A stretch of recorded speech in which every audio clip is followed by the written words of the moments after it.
നാരായണമൂർത്തേ ഗുരുനാരായണമൂർത്തേ നാരായണമൂർത്തേ ഗുരുനാരായണമൂർത്തേ.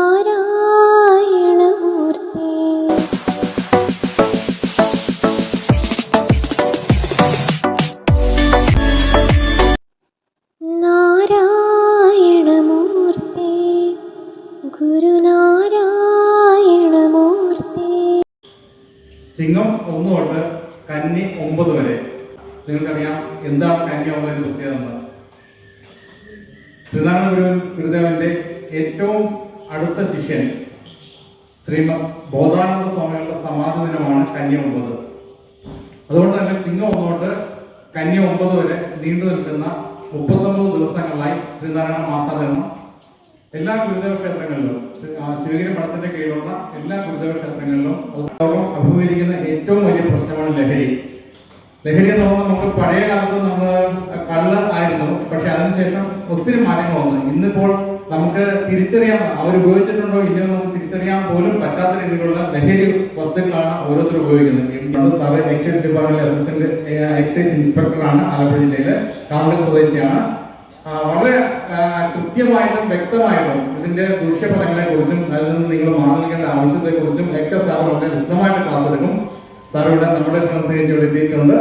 സാറിനെ ഞാൻ ആദരവോടുകൂടി സ്വാഗതം ചെയ്യുന്നു. നമുക്ക് 2 വിശിഷ്ട അതിഥികളുണ്ട്. വിശിഷ്ടാതിഥികൾ നമുക്ക് പറയാൻ പറ്റില്ല, കാരണം വെച്ചാൽ നമ്മുടെ നമ്മളോട് ചേർന്ന് നിന്ന് നമ്മുടെ ഓരോ പ്രവർത്തനങ്ങളിലും നമ്മുടെ സാമൂഹം നമ്മുടെ പ്രവർത്തനങ്ങൾ വീക്ഷിക്കുകയും നമ്മുടെ പ്രവർത്തനങ്ങളിൽ നമുക്ക് എല്ലാ സഹായങ്ങളും സപ്പോർട്ട് ചെയ്യുന്ന ശ്രീ CK മണി ചീരമഞ്ചരാവുക, ശ്രീ ബേബി സൗവർണികാവുക, 2 പേരെയും ഞാൻ ആദരവോടുകൂടി ഈ ചടങ്ങിലേക്ക് സ്വാഗതം ചെയ്യുന്നു. ശരിക്കും ഗുരുഭക്തൻ തന്നെയാണ്. നമുക്കറിയാം, ഗുരുദേവൻ എത്രയോ വർഷങ്ങൾക്ക് മുമ്പ് തന്നെ പറഞ്ഞിട്ടുണ്ട് മദ്യം വിഷമാണ്. ശരിക്കും ശരിക്കും വാസ്തവം തന്നെ മദ്യമാണ് നമ്മുടെ കുടുംബങ്ങൾ തകർക്കുന്നത്. ഓരോ വീട്ടിലും അതുണ്ടാക്കുന്ന ബുദ്ധിമുട്ട് ചില്ലറയല്ല. കുഞ്ഞുങ്ങളും ഇത് കണ്ടാണ് വരുന്നത്. അതിൽ നിന്നാണ് നമുക്ക് വിമുക്തരാകണം. ഇത് മദ്യം മാത്രമല്ല, അല്ലാത്ത ലഹരി വസ്തുക്കളും നമ്മുടെ കുടുംബം തകർക്കുകയാണ്. ദിവസം നമ്മൾ പത്രങ്ങളിലും മാധ്യമങ്ങളിലെല്ലാം കാണാറുണ്ട് ഈ ലഹരിയുടെ അമിത ഉപയോഗത്തിന്റെ ദൂഷ്യഫലങ്ങളെല്ലാം. ഇവിടുത്തെ ഏറ്റവും പ്രധാനപ്പെട്ട ഇത് ഏറ്റവും നല്ല രീതിയിൽ കൊണ്ടുപോകുന്ന ജയ്മോൻ, പ്രസിഡന്റ് ജയ്മോനും ഹരിക്കും എത്ര നന്ദി പറഞ്ഞാൽ മനസ്സിലാക്കുക. അതുപോലെ ഇതിനോടൊപ്പം നിൽക്കുന്ന എല്ലാ കമ്മിറ്റികളും വളരെ വളരെ ഈ ഗുരുദേവ സന്നിധിയിൽ ഈ ലഹരി വിരുദ്ധ ബോധവൽക്കരണ പരിപാടിയായി ബന്ധപ്പെട്ട് 2 വാക്ക് സംസാരിക്കാൻ അവസരം ലഭിച്ചത് എൻ്റെ ഭാരവാഹികളോടും ഇവിടെ കൂടിയിരിക്കുന്ന ഭക്തജനങ്ങളോടും ആദ്യമായിട്ട് എക്സൈസ് ഡിപ്പാർട്ട്മെന്റിന്റെയും എൻ്റെ വ്യക്തിപരമായ നന്ദി ആദ്യം തന്നെ പറഞ്ഞുകൊണ്ട് നമുക്ക് നന്മയും ത്യാഗവും അല്ലെങ്കിൽ സഹിഷ്ണുതയും സഹകരണവും സൗഹൃദവും ഒക്കെ കിട്ടേണ്ടത് കുടുംബത്തിൽ നിന്ന് കിട്ടിയില്ലെങ്കിൽ നമ്മുടെ സമൂഹത്തിലെ ക്ലബുകളിൽ നിന്നോ അല്ലെങ്കിൽ സാമൂഹ്യ സംഘടനകളിൽ നിന്നോ മതസംഘടനകളിൽ നിന്നോ അല്ലെങ്കിൽ ജാതി സംഘടനകളിൽ നിന്നോ അല്ലെങ്കിൽ രാഷ്ട്രീയ പാർട്ടിയിൽ നിന്നോ. ഇന്ന് ഈ രാഷ്ട്രീയ പാർട്ടിയിലേക്ക് യുവതലമുറകൾ പോകുന്നില്ല. രാഷ്ട്രീയ പാർട്ടികൾക്ക് പണ്ട് ആദർശങ്ങൾ ഉണ്ടായിരുന്നു, അവർക്കൊരു കാഴ്ചപ്പാടുകൾ ഉണ്ടായിരുന്നു, നിലപാടുകൾ ഉണ്ടായിരുന്നു. അതനുസരിച്ച് അവരുടെ വ്യക്തിത്വം വികസിപ്പിക്കാനും രാഷ്ട്രീയ നേതൃത്വത്തിലേക്ക് ഉയർന്നു വരുവാനുള്ള ഒരു ശേഷി, ഒരു ട്രെയിനിങ് സംവിധാനം അതിനകത്തുണ്ട്. രാഷ്ട്രീയ പാർട്ടി പ്രവർത്തിക്കുന്നതൊന്നും മോശമല്ല, നല്ല രീതിയിൽ പ്രവർത്തിക്കും.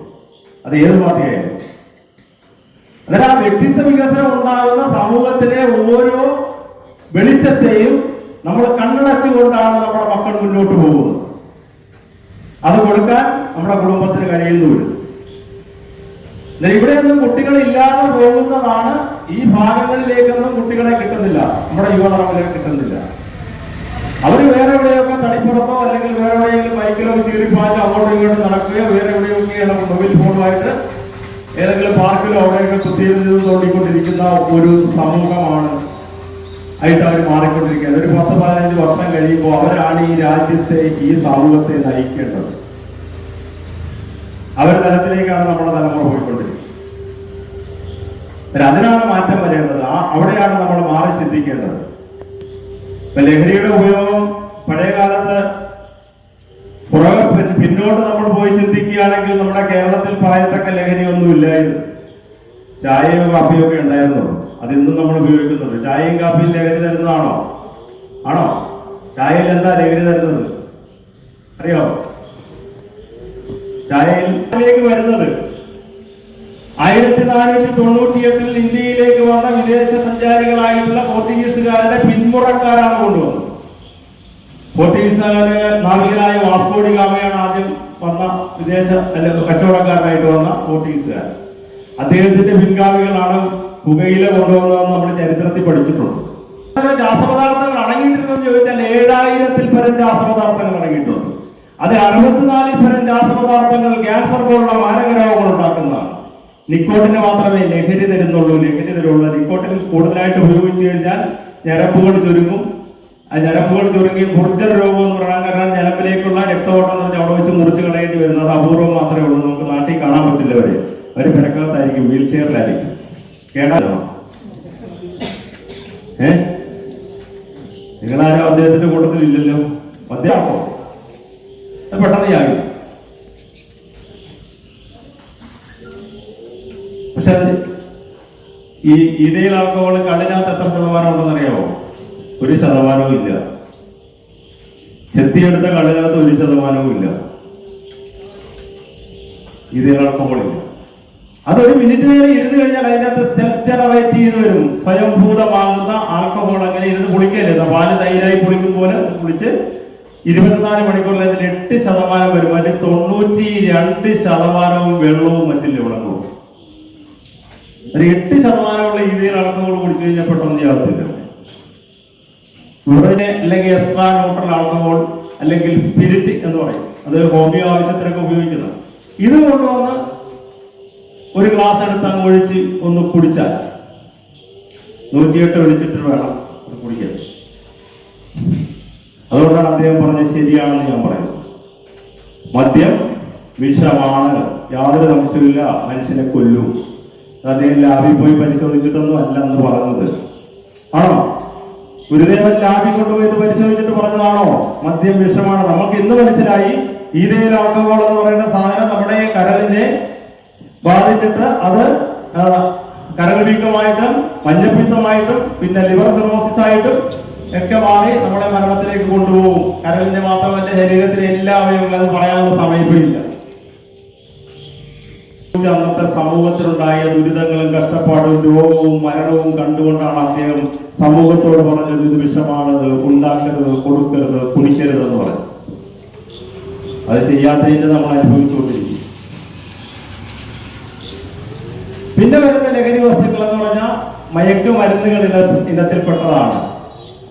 അതാണ് ഇന്ന് പുതിയ തലമുറയിലേക്ക് കടന്നു വന്നിരിക്കുന്ന രാസലഹരികൾ എന്ന പേരിലും ഒക്കെ അറിയപ്പെടുന്ന മയക്കുമരുന്ന്. അതിനകത്ത് ഇപ്പൊ നമ്മൾ എപ്പോഴും കേട്ട് പരിചയമുള്ള ഒരു സാധനമാണ് MDMA അല്ലേ? എല്ലാവർക്കും അറിയാവുന്ന സാധനമല്ലേ MDMA? ഇതെന്താ സാധനം? ഇത് കൃത്രിമമായിട്ട് ഉത്പാദിപ്പിക്കുന്ന ഒരു മയക്കുമരുന്നാണ്. മെത്തിലിൻ ഡയോക്സി മെത്താംഫെറ്റമിൻ എന്ന് പറയുന്ന ഈ മയക്കുമരുന്ന് കൃത്രിമമാണ്. 1 ഗ്രാം ഉണ്ടെങ്കിൽ അതിന് 3000 രൂപ, 1 ഗ്രാമിന് 3000 രൂപ വിലയാണ്. 1 ഗ്രാം ഒരാളുടെ കൈവശം ഉണ്ടെങ്കിൽ അയാൾക്ക് 10 വർഷം ശിക്ഷ കിട്ടുന്ന കുറ്റം. 1 ഗ്രാം 3000-4000 രൂപ വിലയാണ് ഇതിന്റെ ഈ 1 ഗ്രാം എന്ന് പറയുന്ന സാധനത്തിന്റെ വില. ഇത് ഒരു 10 ഗ്രാം ഉണ്ടെങ്കിൽ ഒരു പഞ്ചായത്ത് വാർഡിലുള്ള മുഴുവൻ ആൾക്കാർക്ക് ഒരു 3-4 ദിവസം മയങ്ങി കിടക്കാനുള്ള സാധനമുണ്ട്. അത്രക്ക് പവറാണ്. ഇതിനെ കില്ലർ ഡ്രഗ്സ് എന്നാണ് പറയുന്നത്. സാധാരണ മയക്കുമരുന്ന് കഴിച്ചാൽ നമുക്ക് സാധാരണ ജീവിതത്തിലേക്ക് തിരിച്ചു വരാൻ പറ്റും. ഇത് തിരിച്ചു വരാൻ പറ്റാത്ത കില്ലർ ഡ്രഗ്സുകളാണ് മെത്താംഫെറ്റമിനും ഈ MDMA-യും. അവര് നേരത്തെ ജൈവ പറഞ്ഞ പോലെ LSD lysergic acid and di ethyl amide എന്ന് പറയുന്ന സ്റ്റാമ്പ് പോലുള്ള നാക്കിലൊക്കെ ഒട്ടിച്ച് വെച്ച് 4-5 ദിവസവും മക്കൾ മയങ്ങി നടക്കുന്ന മയക്കുമരുന്ന്. രക്ഷകർത്താക്കൾ നല്ല രീതിയിലുള്ള നല്ല ശീലമുള്ള മക്കളെ നമ്മുടെ സമൂഹത്തിലേക്ക് വിട്ടെങ്കിൽ മാത്രമേ നല്ല രീതിയിൽ അവർക്ക് അധ്യാപകർ അവരുടെ വ്യക്തിത്വം വികസിപ്പിക്കാൻ പറ്റൂ. അതിലൂടെ നല്ല പൗരന്മാരായി രാജ്യത്തിന് കൊടുക്കാൻ പറ്റും. അങ്ങനെ ക്രിമിനലുകളുടെ എണ്ണം കുറയണമെന്നുണ്ടെങ്കിൽ കുടുംബാന്തരീക്ഷം സജ്ജമാകണം. അതിൽ നിന്നൊക്കെ നമ്മൾ വിട്ടു മാറേണ്ടിയിരിക്കും. നമ്മൾ പറഞ്ഞ ആ പൂർവികർ കൊടുത്ത ആ എന്താ പറഞ്ഞത്, പൂർവികർ നമുക്ക് എന്തൊക്കെയാണ് ആ സ്നേഹവും സഹാനുഭൂതിയും സഹോദര്യവും തുടങ്ങിയ ആത്മീയമായ കാര്യങ്ങൾ നമ്മൾ അവരിലേക്ക് പകർന്നു കൊടുക്കാൻ നമുക്ക് കഴിയണം. ശ്രീനാരായണ ധർമ്മത്തിലെ 13 അധ്യായങ്ങളിൽ ഒരു വ്യക്തിയുടെ വ്യക്തിത്വ വികാസത്തിന് വേണ്ടിയിട്ട് ഒരു രാജ്യത്തിന് ഉത്തമ പൗരനെ സൃഷ്ടിക്കുന്ന തരത്തിൽ, കാരണം അത് പുറംലോകത്തെ വളരെ ചർച്ച ചെയ്യപ്പെടേണ്ട ഒരു ഗ്രന്ഥ കാലഘട്ടത്തിനനുസരിച്ച് അതിനെ മാറ്റി ഒന്ന് ചിന്തിച്ചാൽ മാത്രമോ ആ തരത്തിൽ അതിനെ വളരെ വ്യക്തമായിട്ട് 1-ാമത്തെ അധ്യായത്തിൽ തന്നെ ധർമാധർമ്മ വിചാരം എന്ന് പറയുന്നത് ലോകം ധർമ്മത്തിൽ ഉത്ഭവിച്ച് ധർമ്മത്തിൽ നിലനിന്ന് ധർമ്മത്തിൽ ലയിക്കുന്നു എന്നാണ് പറയുന്നത്. മനുഷ്യൻ ധർമ്മത്തിലാണ് ജീവിക്കേണ്ടത്. ധർമ്മം അറിയുകയും ധർമ്മം പ്രചരിപ്പിക്കുകയും ധർമ്മത്തിൽ തന്നെ അവൻ ജീവിക്കുകയും വേണം. അതായത് നമ്മുടെ ചുറ്റുപാട് ചെയ്തിട്ടുണ്ടെങ്കിൽ, ഞാൻ നേരത്തെ പറഞ്ഞ ആ വിഷയം തന്നെയാണ്, നമ്മുടെ ചുറ്റുപാട് ചെയ്തിട്ടുണ്ടെങ്കിൽ മാത്രമേ നമ്മുടെ സ്ഥിതിയിലേക്ക് വരുള്ളൂ. അങ്ങനെ ചുറ്റുപാടിൽ നിന്നാണ് നമ്മൾ ഇത് അറിയേണ്ടത്. പ്രചരിപ്പിക്കേണ്ടത് തന്നെ നമ്മുടെ ചുറ്റുപാടിൽ നിന്ന് വന്നെങ്കിൽ മാത്രമേ നമുക്ക് നമ്മുടെ ഉള്ളിലേക്ക് കടക്കുകയുള്ളൂ. അന്നേരം നമ്മുടെ ചുറ്റുപാടിൽ, നമ്മുടെ കുടുംബാന്തരീക്ഷത്തിൽ ഇത്തരം പുസ്തകങ്ങൾ നമ്മൾ വായിക്കുകയും ചർച്ച ചെയ്യുകയും ഒരു സ്റ്റാൻസെങ്കിലും ഒരു ദിവസം നമ്മൾ വായിക്കുകയും ചർച്ച ചെയ്യുകയും ചെയ്യേണ്ടതാണ്. ഭഗവാൻ ശ്രീനാരായണ ഗുരുദേവൻ അരുളിയ മദ്യം വിഷമാണ്, അതുണ്ടാക്കരുത്, കൊടുക്കരുത്, കുടിക്കരുത് എന്ന സന്ദേശം ഉൾക്കൊണ്ട് യാതൊരുവിധ ലഹരി പദാർത്ഥങ്ങളും ഞാൻ ഉപയോഗിക്കുകയോ മറ്റുള്ളവരെ ഉപയോഗിക്കാൻ പ്രേരിപ്പിക്കുകയോ ചെയ്യുന്നതല്ല. മാനവരാശിയെ തകർക്കുന്ന വിഭക്തായ ലഹരിയുടെ ഉപയോഗം അത് ഉപയോഗിക്കുന്ന വ്യക്തിയോടൊപ്പം അവരുടെ കുടുംബത്തെയും സമൂഹത്തെയും നശിപ്പിക്കും എന്ന യാഥാർത്ഥ്യം ഞാൻ തിരിച്ചറിയുന്നു. ഞാനും എന്റെ സമൂഹവും ലഹരിയിൽ വീഴാതിരിക്കാൻ എന്നാൽ കഴിയുന്ന എല്ലാ ശ്രമങ്ങളും ഞാൻ നടത്തുന്നതാണ്. ലഹരി വിമുക്ത നവസമൂഹം പടുത്തുയർത്തുന്നതിന് ആവശ്യമായ എല്ലാ കാര്യങ്ങളും ഞാൻ ചെയ്യുമെന്നും എന്റെ ജീവിതകാലത്ത് യാതൊരുവിധ ലഹരി പദാർത്ഥങ്ങളും ഉപയോഗിക്കുകയില്ല എന്നും ശിവഗിരീശ്വര ക്ഷേത്ര സന്നിധിയിൽ വെച്ച് ഗുരുദേവ നാമത്തിൽ സത്യപ്രതിജ്ഞ ചെയ്യുന്നു.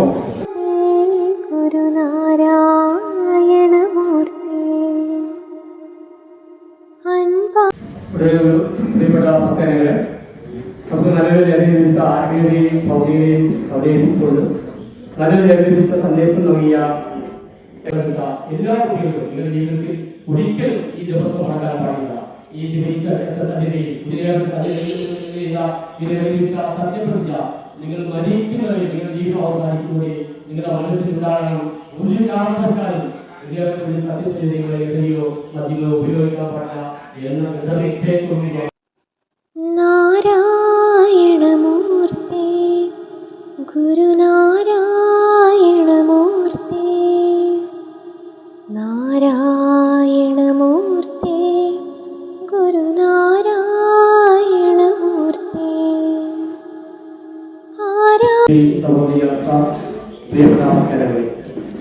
ഇന്ന് ശ്രീനാരായണ മാസ ആചരണത്തിന്റെ 1-ാം ദിവസമാണ്. അതിന്റെ ഭാഗമായി തന്നെയാണ് ശിവലിമഠത്തിന്റെ ആചരണം.